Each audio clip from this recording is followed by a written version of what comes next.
सर्वात आधी मी 1 किलो मैदा घेतलाय। हे मैद्याचं 1 किलोचं पॅकेट आहे। हा मैदा आपण वाटीने मोजून घेऊयात। मैदा मोजण्यासाठी आपल्याला अशी वाटी सिलेक्ट करायची आहे की त्या वाटीने बरोबर 6 वाटी मैदा झाला पाहिजे आणि त्याच वाटीने आपण सर्व साहित्य मोजून घेणार आहोत। तर इथे मी ही वाटी घेतली आहे। या वाटीने आपण मैदा मोजून घेऊयात। मैदा मोजताना वाटी घट्ट दाबून घ्यायची नाहीये, सैलसरच मैदा भरून घ्यायचा। 1 वाटी मैदा घेतला, दुसरी वाटी भरूयात। हा दुसरी वाटी मैदा, तिसरी वाटी मैदा,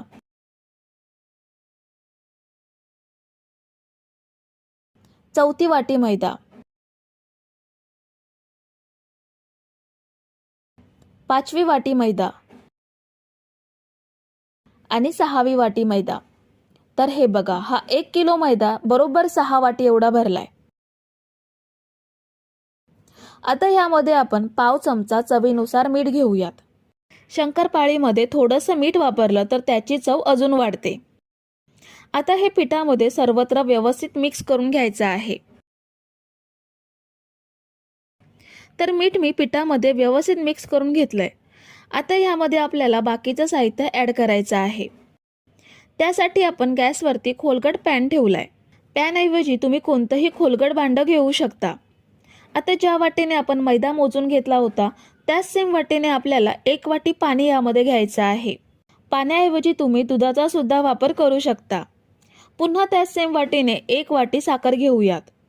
शंकरपाळी तुम्हाला जास्त गोडसर आवडत असतील तर अजून पाव वाटी साखर वाढवू शकता, पण नॉर्मली 1 वाटी साखर पुरेशी होते। आता आपण ही साखर पाण्यामध्ये विरघळवून घेऊयात। साखर आपल्याला पाण्यामध्ये फक्त विरघळवून घ्यायची आहे। साखरेचा अजिबात पाक वगैरे करायचा नाहीये, फक्त साखर विरघळवून घ्यायची। तर साखर आपली 1 ते 2 मिनिटातच विरघळली आहे। ह्यामध्ये आता त्याच सेम वाटीने 1 वाटी तूप घ्यायचं आहे। तूप मी साधारण घट्ट असलेलं वापरले, तुम्ही इथे डालड्याचा सुद्धा वापर करू शकता। 1 वाटी तूप घेतलंय, त्याऐवजी तुम्ही 1 वाटी डालडा घेऊ शकता। तूप सुद्धा आपल्याला ह्यामध्ये मिक्स करून फक्त विरघळवून घ्यायचं आहे।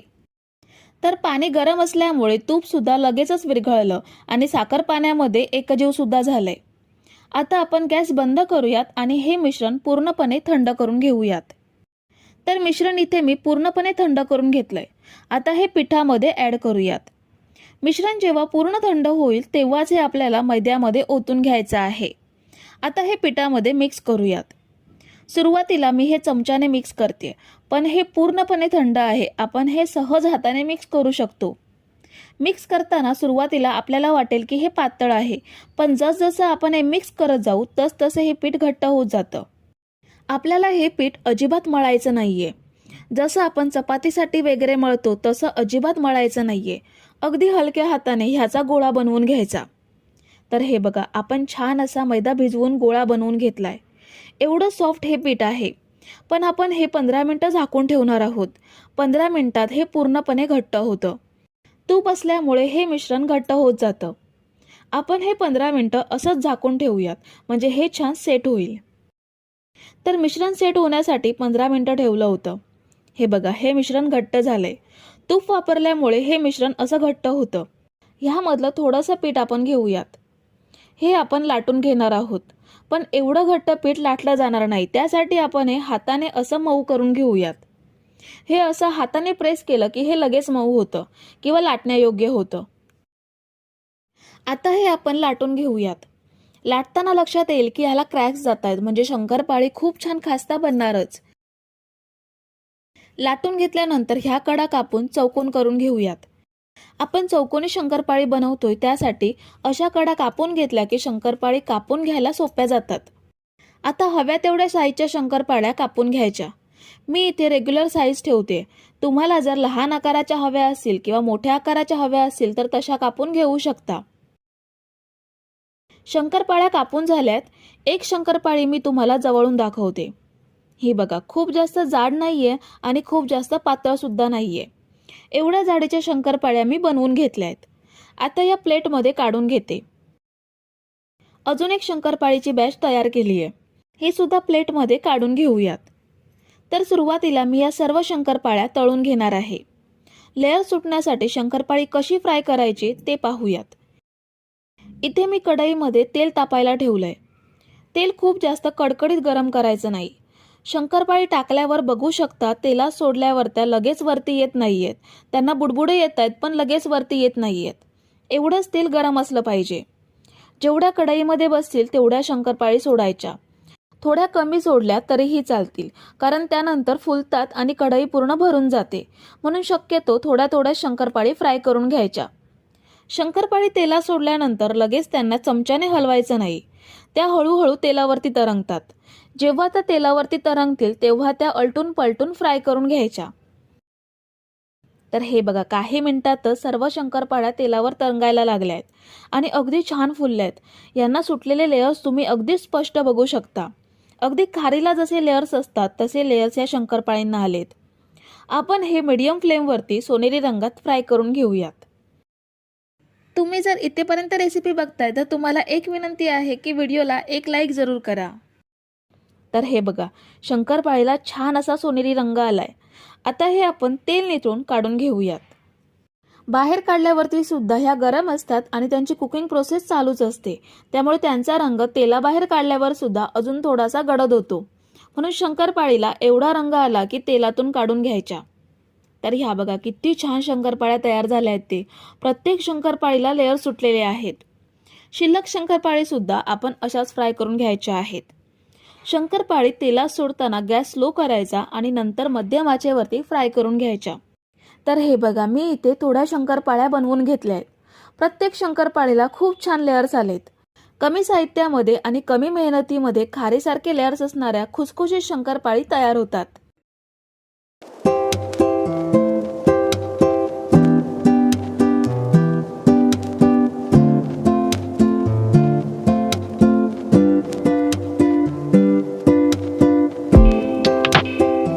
तर सर्वात आधी आपण हिरवे मूग भाजून घेणार आहोत. त्यासाठी 2 वाटी मूग आपण पॅनमध्ये घेतोय. मंद आचेवरती मूग आपल्याला सतत हलवत थोडासा रंग बदलेपर्यंत भाजून घ्यायचे आहेत. शक्यतो मंद आचेवरतीच भाजायचे, कारण मंद आचेवरती भाजल्यामुळे मूग एकसारखे चांगले भाजले जातील. यामधला पाण्याचा अंश कमी होईल आणि लाडू महिनाभर चांगले टिकतील. तर साधारण 15 मिनिटे आपण हे मूग भाजून घेतलेत. यांचा हलकासा रंग चेंज झालाय. आता हे पॅनमधून काढून आपण हे पूर्णपणे थंड करून घेऊयात. आता पुन्हा आपल्याला पॅनमध्ये 2 चमचे मेथी घ्यायची आहे. मेथी सुद्धा आपण मंद आचेवरती भाजून घेणार आहोत. मेथी तुम्ही तुमच्या आवडीनुसार वापरू शकता. मेथी खायला आवडत नसेल तर नाही वापरली तरीही चालेल. तर साधारण 5 मिनिटे आपण ही मेथी छान खमंग भाजून घेतली आहे. पॅनमधून काढून आपण ही थंड करून घेऊयात. पुन्हा पॅनमध्ये आपल्याला 2 चमचे तूप घ्यायचं आहे. पाऊण वाटी एवढं मी तूप घेतलंय. त्यापैकी 2 चमचे तूप मी इथे पॅनमध्ये घेणार आहे. ह्या तुपामध्ये आपल्याला डिंक तळून घ्यायचा आहे. इथे मी 3 चमचे एवढा डिंक घेतलाय. तुपामध्ये डिंक तळून फुलवून घ्यायचा आहे. मध्यम आचेवरती हा डिंक आपण फुलवून घेऊयात. तर अगदी साधारण 1 ते 1.5 मिनिटातच डिंक छान फुलला गेलाय. प्रत्येक कण चांगला टम्म फुललाय. आता हा आपण पॅनमधून काढून घेऊयात. पुन्हा पॅनमध्ये आपल्याला 1 चमचा तूप घेऊन त्यामध्ये पाव वाटी काजू बदामचे तुकडे घ्यायचे आहेत. हे सुद्धा आपल्याला मंद ते मध्यम आचेवरती हलके डाग पडेपर्यंत तुपामध्ये भाजून घ्यायचे आहेत. तर साधारण 3 ते 4 मिनिटे आपण हे छान भाजून घेतलेत. आता हे पॅनमधून काढून घेऊयात. आपल्याला हे भाजून घेतलेलं सर्व साहित्य थंड करून घ्यायचं आहे. आता आपण भाजून घेतलेले हिरवे मूग दळून घेणार आहोत. त्यासाठी भाजलेले मूग थंड करून मग हे आपल्याला मिक्सर जारमध्ये घ्यायचे आहेत.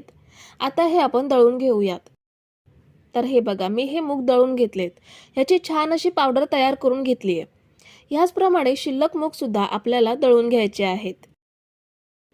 तर हे बघा, सांगितलेल्या पद्धतीने मी सगळे मूग दळून घेतलेत. आता बाकीचे साहित्य आपण दळून घेऊयात. मेथी दाणे सुद्धा थंड झालेत, ते मिक्सर जारमध्ये घेऊयात. सर्व साहित्य आपल्याला पूर्णपणे थंड करूनच मग दळून घ्यायचं आहे. मेथी दाणे दळून घेऊयात. तर हे बघा, मेथी दाणे मी दळून घेतलेत. ह्याची छान अशी पावडर तयार करून घेतली आहे. ही पावडर आपण एका भांड्यात काढून घेऊयात. पुन्हा आपल्याला मिक्सरच्या भांड्यात डिंक घ्यायचा आहे. डिंक सुद्धा दळून घेऊयात. इथे तुम्ही डिंक दळण्याऐवजी वाटीच्या तळाने दाब देऊन कुस्करून घेऊ शकता, पण मिक्सर जारमध्ये ही प्रोसेस लवकर होते, म्हणून आपण हे लगेच मिक्सरला बारीक करून घेतले. डिंक सुद्धा दुसऱ्या भांड्यात काढून घेऊ. पुन्हा आपल्याला मिक्सरच्या भांड्यात तुपात भाजून घेतलेले काजू बदाम घ्यायचे आहेत. ह्यांची सुद्धा बारीक पावडर बनवून घेऊयात.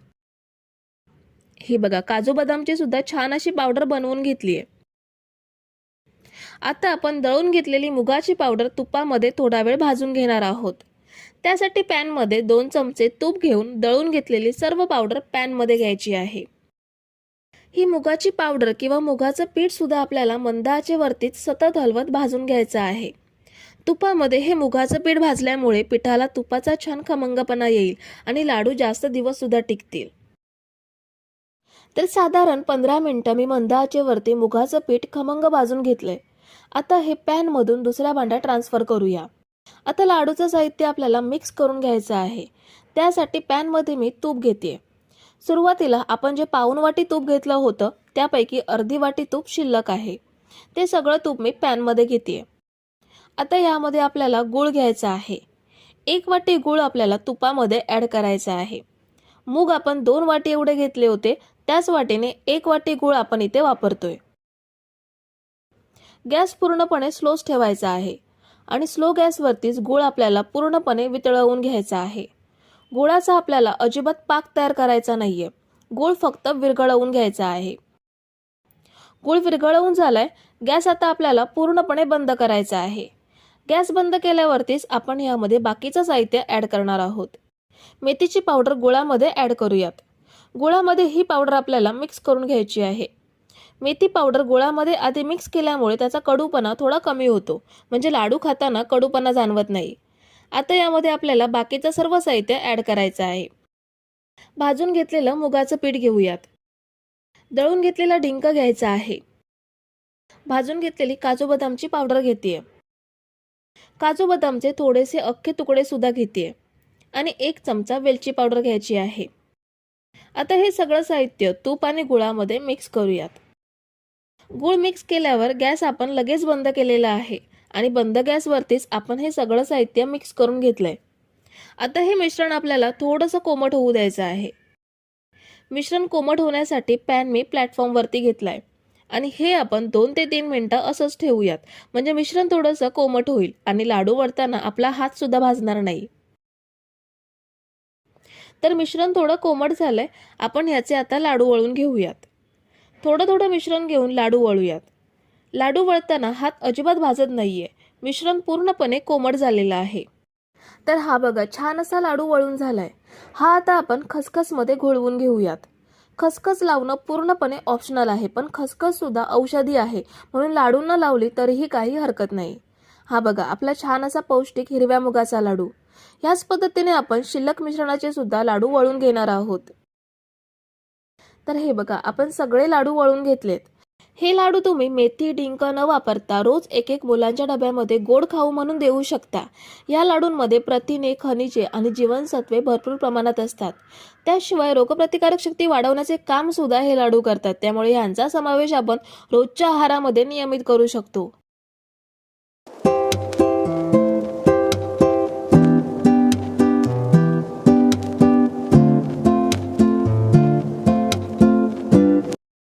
बटाटा चकली बनवण्यासाठी सर्वात आधी आपल्याला बटाटे मिक्सरला बारीक करून घ्यायचे आहेत. त्यासाठी मी 2 बटाटे उकडून साल काढून घेतलेत. ते मिक्सरच्या भांड्यात घेऊयात आणि थोडंसं पाणी घालून छान पेस्ट बनवून घेऊयात. तर ही बघा, आपण बटाट्याची छान पेस्ट बनवून घेतली आहे. पेस्ट बनवताना एक काळजी घ्यायची, ती म्हणजे ही पेस्ट खूप जास्त पातळ बनवून घ्यायची नाहीये. आजची ही चकली आपण अगदी घरच्या मोजक्या साहित्यामध्ये बनवून घेतोय. त्यासाठी ह्या मिक्सिंग बाउलमध्ये 2 वाटी तांदळाचं पीठ घेऊयात. हे घरगुती तांदळाचं पीठ आहे. तांदूळ फक्त धुवायचा आणि सुकवून त्याचं पीठ बनवून घ्यायचं, किंवा रेडीमेड तांदळाचं पीठ सुद्धा घेऊ शकता. तांदळाचं पीठ घेतलं त्याच सेम वाटीने 1 वाटी बेसन घेऊयात. जेवढं तांदळाचं पीठ घेतलं त्याच्या निम्मे बेसन घ्यायचं आहे. आता ह्यामध्ये पाव चमचा हळद घेऊयात. 1 चमचा लाल मिरची पावडर घेऊयात. मिरची पावडर तुम्ही आवडीनुसार कमी जास्त करू शकता. अर्धा चमचा जिरं घेऊयात. आणि चवीनुसार मीठ घेऊयात। हे सगळं सुकं साहित्य एकजीव करून घ्यायचं आहे। सगळं साहित्य आपण मिक्स करून घेतलंय। आता या चकलीमध्ये आपण कडकडीत तेलाचं मोहन वापरणार नाही आहोत, तर इथे मी 2 चमचे बटर घेते। जसं आपण मोहन पिठाला चोळून घेतो, अगदी सेम आपल्याला बटर सुद्धा ह्या पिठामध्ये छान मिसळून घ्यायचं आहे। बटर ऐवजी तुपाचं मोहन सुद्धा घेऊ शकता। 2 चमचे तूप कडकडीत गरम करून ते पिठामध्ये घेऊ शकता। शक्यतो चकलीला तेलाचं मोहन वापरतात, पण तेलाऐवजी तूप किंवा बटर वापरून पहा, चकली खूप छान कुरकुरीत आणि खमंग होते। बटर पिठामध्ये मिसळल्यावरती ह्यामध्ये आपण जी बटाट्यांची पेस्ट बनवून घेतली आहे ती ॲड करूयात। आता हे पीठ आपल्याला बटाट्याच्या पेस्टमध्येच मळून घ्यायचं आहे। जर पीठ कोरडं वाटलं तरच थोडंसं पाणी घेऊन पीठ छान मळून घ्यायचं, आणि या उलट जर पीठ पातळ झालं तर थोडं तांदळाचं पीठ आणि थोडं बेसन घेऊन पीठ एकजीव करून गोळा बनवून घ्यायचा। तर हे बघा, पीठ मी बटाट्याच्या प्युरीमध्येच भिजवून घेतलंय। खूप जास्त घट्ट नाहीये, अगदी चपातीसाठी पीठ भिजवतो तेवढं सैल आणि मऊसूद आहे। आता चकलीच्या भांड्यामध्ये प्लेट बसवून घेऊयात। धार असलेली बाजू बाहेरच्या साईडला करायची आणि बोथट बाजू आतल्या बाजूला ठेवायची। चकलीच्या भांड्याला असं चमच्याने तेल सोडायचं, म्हणजे पीठ भांड्याला चिकटून राहत नाही आणि पटपट पुढे सरकतं। आता थोडासा पिठाचा गोळा घेऊन त्याला सिलेंडर शेप देऊन या भांड्यामध्ये भरून घेऊयात। आता भांडं बंद करून चकली पाडूयात। मी गॅसवरती कढई ठेवली आहे, त्यामध्ये तेल सुद्धा घेतले। तेल परफेक्ट गरम झाले का ते बघूयात। पिठाचा छोटासा गोळा तेलात सोडायचा। बुडबुडे येत आहेत पण लगेच वरती आला नाहीये आणि करपला सुद्धा नाहीये, म्हणजे तेल अगदी परफेक्ट गरम झालंय। ह्यामध्ये आता चकली सोडूयात। चकलीच्या भांड्यातील सगळ्या पिठाची चकली आपल्याला कढईमध्ये सोडायची आहे। तुम्ही जर इथेपर्यंत रेसिपी बघताय तर तुम्हाला एक विनंती आहे की व्हिडिओला एक लाईक जरूर करा। चकली तेलात सोडल्यावर आपल्याला लगेच परतायची नाहीये। चकली तेलात सेट व्हायला 2 मिनिटे लागतात। त्याआधी परतायला गेलो तर तुटू शकते, म्हणून 2 ते 2.5 मिनिटांनी परतून घ्यायची। आता आपल्याला ही चकली मीडियम गॅसवरती अधेमध्ये परतून छान लालसर रंगात फ्राय करून घ्यायची आहे।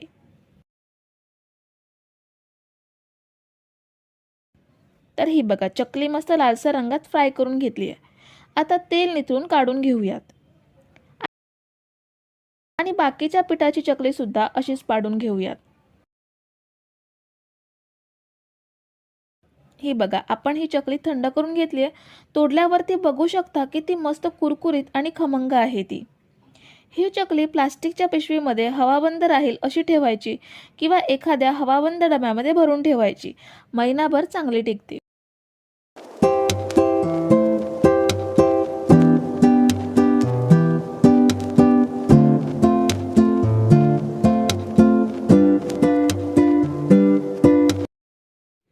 एका मिक्सिंग बाउलमध्ये आपल्याला 4 वाटी मैदा घ्यायचा आहे। वजनी ह्याचं प्रमाण अर्धा किलो एवढं आहे। मैदा मोजून घेताना कुठच्याही वाटीने 4 वाटी होईल असा मोजून घ्यायचा।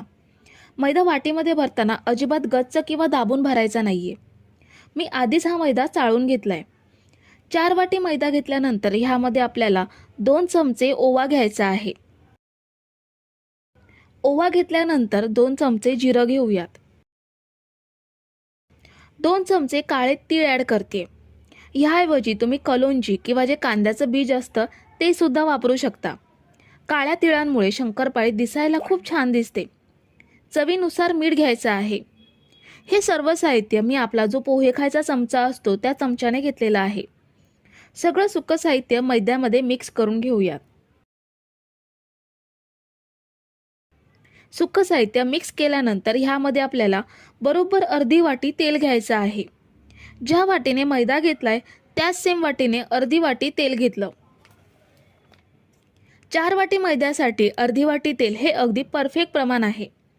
तेल इथे थंडच वापरायचं आहे, अजिबात गरम वगैरे करायचं नाहीये। तेल आपण मैद्यामध्ये व्यवस्थित मिक्स करून घेऊयात। मैद्याला सर्वत्र हे तेल चोळून घ्यायचं आहे।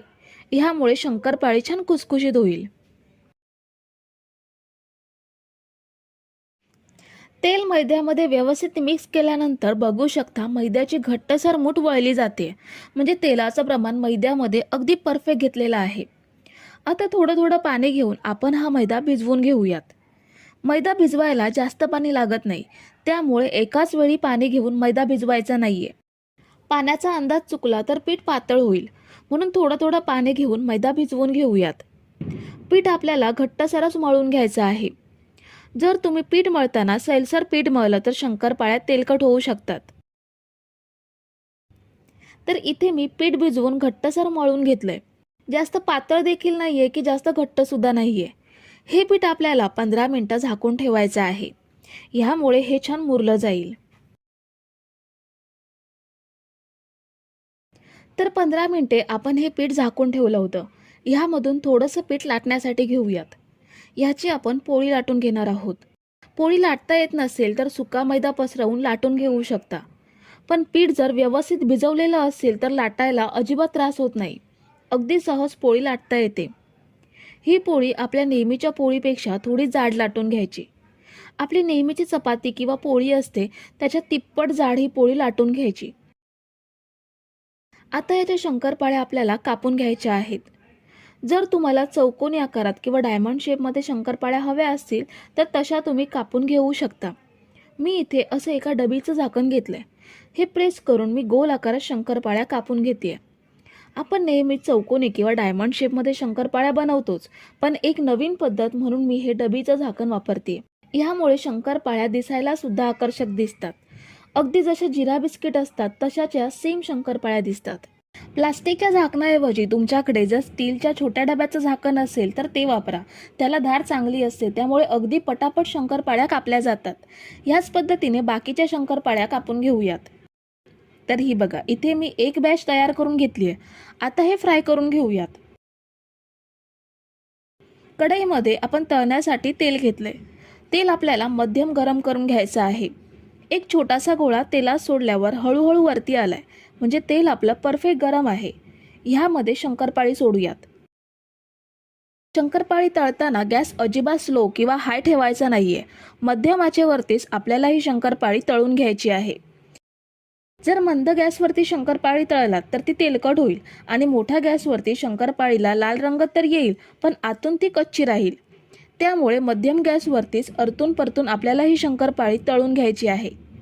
शंकरपाळीला हलका बदामी रंग आला आणि बुडबुडे थोडे कमी झाले की शंकरपाळी आपल्याला तेलातून बाहेर काढून घ्यायची आहे. तर इथे शंकरपाळीला हलका बदामी रंग आलाय आणि बुडबुडे सुद्धा बरेच कमी झालेत. ह्या स्टेजला शंकरपाळी तेलातून बाहेर काढायची. शंकरपाळी तेलातून बाहेर काढल्यावर देखील थोडा वेळ त्यांची कुकिंग प्रोसेस चालूच असते आणि त्यांचा रंग बाहेर काढून सुद्धा थोडासा गडद होतो. त्यामुळे या स्टेजला शंकरपाळी तेलातून बाहेर काढून घेऊयात. आणि बाकीच्या शिल्लक शंकरपाळी सुद्धा आपल्याला अशाच तळून घ्यायच्या आहेत. तुम्ही जर इथेपर्यंत रेसिपी बघताय तर तुम्हाला एक विनंती आहे की व्हिडिओला एक लाईक जरूर करा. तर इथे मी सगळ्या शंकरपाळ्या तळून घेतल्यात. खूप छान रंग आलाय शंकरपाळीला. अगदी जसं जिरा बिस्किट असतं सेम तशाच्या शंकरपाळ्या दिसत आहेत. एक शंकरपाळी मी तुम्हाला तोडून दाखवते. ही बघा किती खुसखुशीत आहे ती. आतून ह्याला खूप साऱ्या पातळ लेयर्स पडतात, त्यामुळे खूप छान खुसखुशीत शंकरपाळी तयार होते. तुम्ही सुद्धा सांगितलेल्या प्रमाणात शंकरपाळी बनवली तर तुमच्यासुद्धा शंकरपाळ्या अशा छान खुसखुशीत होतील. तर मंडळी, रेसिपी कशी वाटली हे कमेंट करून नक्की सांगा आणि व्हिडिओला न विसरता लाईक करा. रेसिपी तुमच्या मित्रमैत्रिणींसोबत शेअर करा आणि चॅनलला सबस्क्राईब केलं नसेल तर लगेच सबस्क्राईब करून घ्या. थँक्यू.